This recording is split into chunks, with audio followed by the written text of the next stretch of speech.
కాశ్మీర్ నిజాలు 1 బై 1 తెలుస్తున్నాయి. తాజాగా దొరికినటువంటి ఇంతియాజ్ అహ్మద్ చెప్పినటువంటి లెక్కల ప్రకారం అక్కడే కొండ ప్రాంతంలో వీళ్ళకి ఆహారం, తగినటువంటి ఇతర ఆయుధాలు అక్కడే చేరవేత జరిగింది.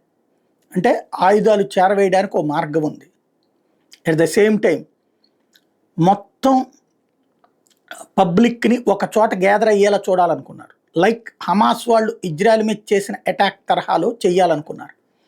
భారీగా ఆ ముందు 2-3 రోజుల పాటు కూడా పబ్లిక్ అందరినీ పహల్గాం వాస్తవంగా క్లోజ్ అయ్యి ఉన్నటువంటి పహల్గామ్కి అక్కడ కొత్తగా తెరిచారు, ఈ మధ్యన దాకా మూసేశారు, ఇప్పుడు సూపర్ ఉంటుంది, మిగతా అన్నిటికంటే అదే నెంబర్ 1 అని ప్రతి చోట చెప్పారట.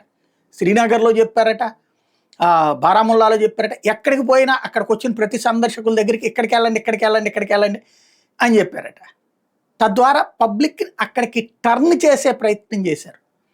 అందరినీ ఆ గడ్డి మైదానంలో గ్యాదర్ అయ్యేలా చేసే ప్రయత్నం చేశారు. ఎక్కడైతే రక్షణ ఉండదో వాళ్ళు ఆ ప్రాంతానికి చేరవేసే ప్రయత్నంలో స్థానికులు అనేక మంది సహకరించారు. ఇందులో పోనీవాలాలుగా పిలువబడేటటువంటి గుర్రపు వాళ్ళ దగ్గర నుంచి, స్థానిక వ్యాపారుల దగ్గర నుంచి అనేక మంది సహకరించారు. దాదాపుగా 800 నుంచి 1000 మంది వాళ్ళకి సహకరించారు. వీళ్ళు ఇట్లాంటి పని చేస్తున్నారని మిగతా పబ్లిక్కి తెలిసి కూడా వాళ్ళు వీళ్ళనేమి ఆపలేదు, వాళ్ళతో గొడవలు వస్తాయి అన్నటువంటి ఉద్దేశంతో. కాబట్టి ఇక్కడ వాళ్ళు రక్షించే ప్రయత్నం చేశారు కొంతవరకు. అటక్కర్లేదు ఇటు వెళ్దామని, లేకపోతే ఇంకొక ఏరియా బెటర్ అని చెప్పే ప్రయత్నం చేశారు. కొన్ని చోట్ల కొంతమందికి వచ్చేటికి భాష తెలియకపోవడం వల్ల వీళ్ళు చెప్పిన టైంకి వెళ్ళలేదట. ఆ టైంకి పొద్దునుంచి అక్కడ ఉండాలని చెప్పారట. అక్కడ ఆ టైంలో బెనిఫిట్స్ ఏది ఆ జిప్ రైడు ఇట్లాంటి వాటిలో బెనిఫిట్స్ ఉంటాయని కూడా ప్రచారం చేశారట.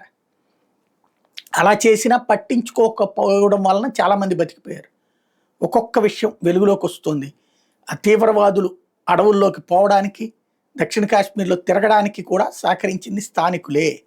ఇదంతా ఇప్పుడు బయటపడుతున్న అంశం.